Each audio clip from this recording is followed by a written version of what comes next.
Hey everybody! Today we're looking at the assignment called the Resume Project. That assignment is basically already in your book, so you can take a look anytime at it. It is in Chapter 10, and it's exercises 10.3 and 10.7.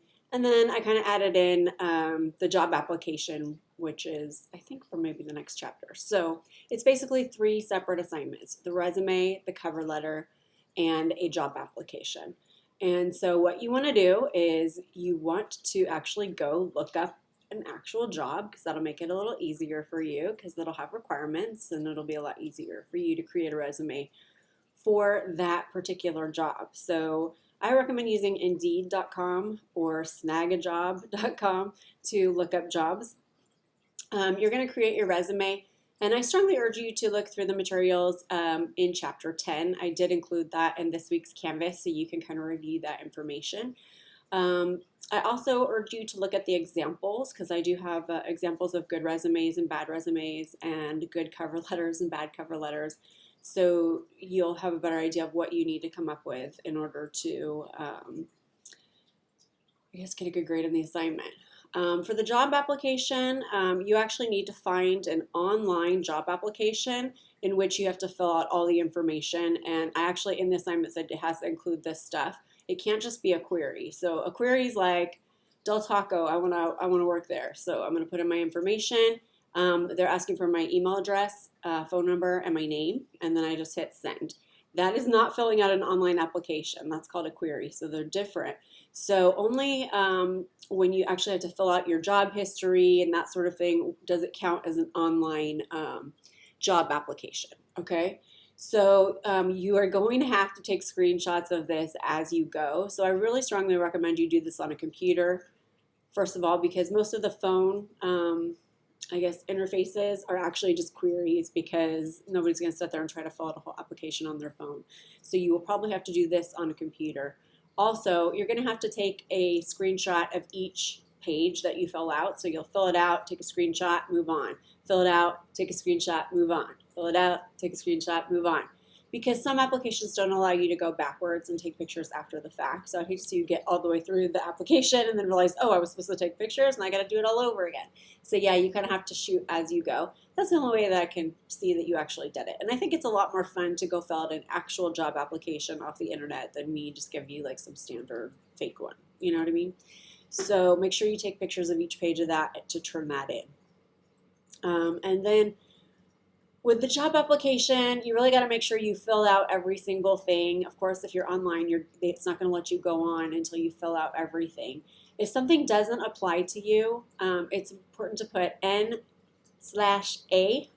N/A stands for, it's N/A. But that says not applicable, so it means it's not applicable to me. So I saw it, I noted it, but it's not about me, so I'm just putting NA. So that just shows that you're thorough and that you kind of went through everything, and you even wrote on ones that didn't apply to you, just to let them know you saw those too. You want to make sure that when you're filling out your job application that you put down only jobs that are real, okay? And same thing for your resume. Don't put stuff on your resume or on your job application that isn't true. I know people like make up stuff about, oh, I lied on my resume and that's how I got this job. Don't lie on your resume. I mean, I've actually lied on my resume, and let me tell you what happened. I went in to the interview, and I sat down, and this lady's like, you're really overqualified for this position. And I was like, I really want this job, though.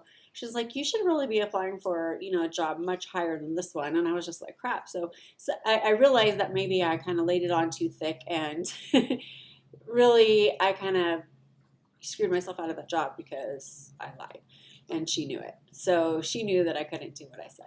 I wasn't the right kind of person for that. We're going to talk about that, I guess, in this class, that, we're good at certain things and we have certain niches that we belong in that work for us, but we also have certain areas that maybe we shouldn't be trying to do stuff in because we're just not so great at that yet. Maybe we need some more practice before we're able to get to the level where maybe we could get a job doing that. Okay, so all three of these assignments are due on the 22nd, I believe. Hopefully I got the date right there.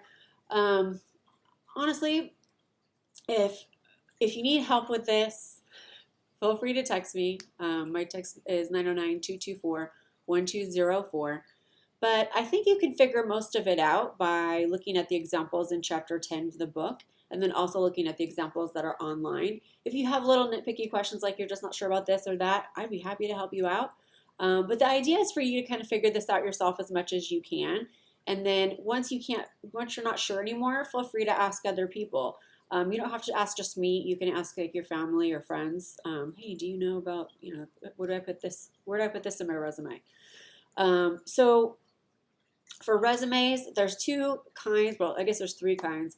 There's a functional resume, there's a chronological resume, and then there's a combination resume, which is a combo of the two I just mentioned. So the chronological resume goes in time from like most recent to like the last thing you did. And a functional resume goes more by skills, and which works better for people who may have done a lot of weird jobs, but nothing that really fits together. Or maybe they don't have a lot of job experience and they're trying to still demonstrate that they know how to do stuff. So you can read about those two things and decide which one would most apply to you, and then turn in that resume. So you have to do either or for now, but you will be having to also complete the other type of resume for your final exam. And you'll be turning both resumes in again at the final, if that makes sense. Same thing goes for your cover letter. So your cover letter, you're going to have to create one now, and then you'll add in additional ones later for your portfolio. With the job application, any extra ones that you do will be extra credit, and you can do up to 2 additional job applications. I think I'm offering them for 30 points a piece. So that is the resume project. And so if you, like I said, if you have questions, you can always text me or email me. And otherwise, I will be checking out your resumes and giving you feedback on them. So I will give you kind of extensive feedback on the resume, cover letter, and the application. And then I expect that you will take the information I gave you and implement the changes I suggested into your documents. And then you'll turn those in with your final exam. So if you do update them with the new information, correct them, you'll get more points. And if you fail to do that, you won't get any points in those sections. Okay, so that's kind of how that works. And that's it. So good luck on the resume assignment.